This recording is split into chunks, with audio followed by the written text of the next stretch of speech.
নমস্কার, আমার কণ্ঠ ইউটিউব চ্যানেলে আপনাদের সকলকে স্বাগত। আজ আপনাদের জন্য নিয়ে এসেছি সুকুমার রায়ের একটি ছোট্ট গল্প। শুরু করছি আজকের গল্প, হিংসুটি। এক ছিল দুষ্টু মেয়ে, বেজায় হিংসুটে আর বেজায় ঝগড়াটি।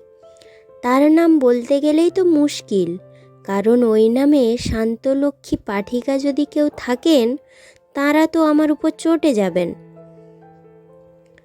হিংসুটি দিদি বড় লক্ষ্মী মেয়ে, যেমন কাজে কর্মে তেমনি লেখাপড়ায়।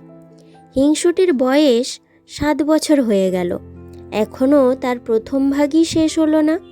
আর তার দিদি তার চাইতে মোটে 1 বছরের বড়। সে এখনই বোধোদয় আর ছেলেদের রামায়ণ পড়ে ফেলেছে। ইংরেজি ফার্স্ট বুক তার কবে শেষ হয়ে গেছে। হিংসুটি কিনা সবাইকে হিংসে করে। সে তো দিদিকেও হিংসে করত। দিদি স্কুলে যায়, প্রাইজ পায়, হিংসুটি খালি বকুনি খায় আর শাস্তি পায়। দিদি যেবার ছবির বই প্রাইজ পেলে আর হিংসুটি কিচ্ছু পেলে না, তখন যদি তার অভিমান দেখতে, সে সারাটি দিন ফুপিয়ে ফুপিয়ে গাল ফুলিয়ে ঠোঁট বাঁকিয়ে বসে রইল, কারোর সঙ্গে কথা বলল না। তারপর রাত্রিবেলায় দিদির অমন সুন্দর বইখানাকে কালি ঢেলে মলাট ছিঁড়ে কাদায় ফেলে নষ্ট করে দিল। এমন দুষ্টু হিংসুটে মেয়ে। হিংসুটির মামা এসেছেন। তিনি মিঠাই এনে 2 বোনকেই আদর করে খেতে দিয়েছেন। হিংসুটি খানিকক্ষণ তার দিদির খাবারের দিকে তাকিয়ে তাকিয়ে ভ্যাঁ করে কেঁদে ফেলল। মামা ব্যস্ত হয়ে বললেন, "কি রে, কি হলো? জিভে কামড় লাগলো নাকি?" হিংসুটির মুখে আর কোনো কথা নেই, সে কেবলই কাঁদছে। তখন তার মা এক ধমক দিয়ে বললেন, "কি হয়েছে বল না?" তখন হিংসুটি কাঁদতে কাঁদতে বলল, "দিদির ওই রসমুন্ডিটা আমারটার চাইতেও বড়।" তাই শুনে দিদি তাড়াতাড়ি নিজের রসমুন্ডিটা তাকে দিয়ে দিল।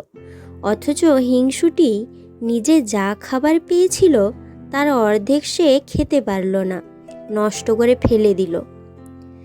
দিদির জন্মদিনে দিদির নতুন জামা নতুন কাপড় আসলে হিংসুটি তাই নিয়ে চেঁচিয়ে বাড়ি মাথায় তোলে। একদিন হিংসুটি তার মায়ের আলমারি খুলে দেখে কি, লাল জামা গায়ে, লাল জুতা পায়ে, টুকটুকে রাঙা পুতুল বাক্সের মধ্যে শুয়ে আছে। হিংসুটি বলল, "দেখেছ দিদি কি দুষ্টু? নিশ্চয়ই মামার কাছ থেকে পুতুল আদায় করেছে। আবার আমায় না দেখিয়ে মায়ের কাছে লুকিয়ে রাখা হয়েছে।"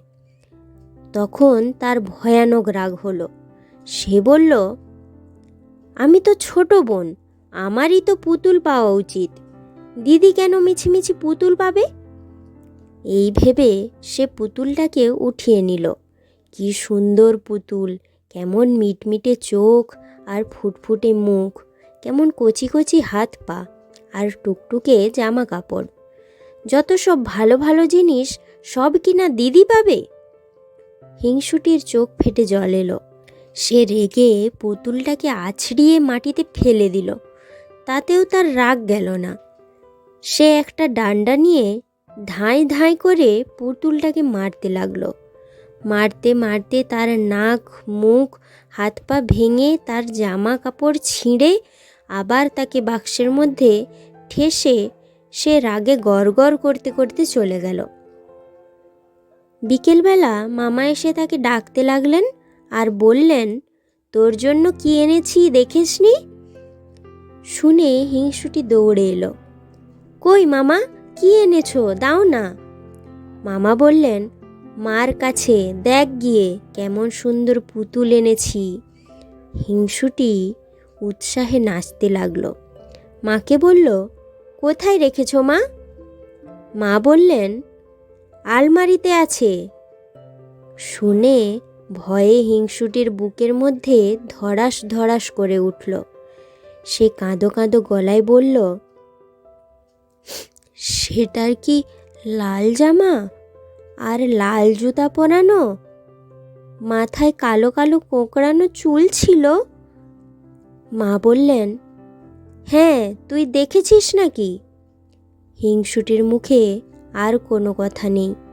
সে খানিকক্ষণ ফ্যাল করে তাকিয়ে তারপর একেবারে ভ্যাঁ করে কেঁদে এক দৌড়ে সেখান থেকে পালিয়ে গেল। এরপরে যদি তার হিংসে আর দুষ্টুমি না কমে তবে আর কি করে কমবে। ধন্যবাদ। আশা করি গল্পটি ভালো লেগেছে। এইরকম আরও ছোট ছোট বাংলা গল্প শুনতে আমার কণ্ঠ চ্যানেলটি সাবস্ক্রাইব করুন।